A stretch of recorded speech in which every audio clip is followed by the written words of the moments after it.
My name is John Halfley, founder of Prodigal One Ministries, author of the book Therefore I Have Hope, and the weekly blog Beyond the Pigs.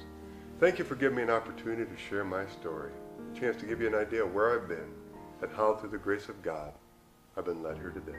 The title of my book is Therefore I Have Hope.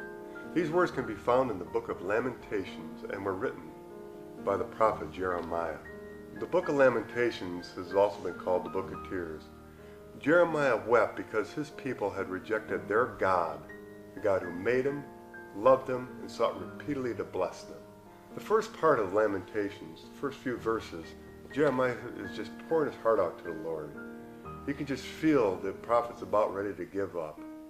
But then something happens in the middle of it, and he says one of my favorite verses, "Yet this I call to mind, therefore I have hope." And Jeremiah remembers all the times God's been here for him in the past, giving him the strength to press on. You know, prison can be a hopeless situation. Through generous donors and my friends at Christian Library International, we've been able to send hundreds of books into prisons across the country. I met several inmates without hope. Shorty was an inmate in Oklahoma City. He was in his mid-50s, looked a little bit like Danny DeVito and wasn't much taller.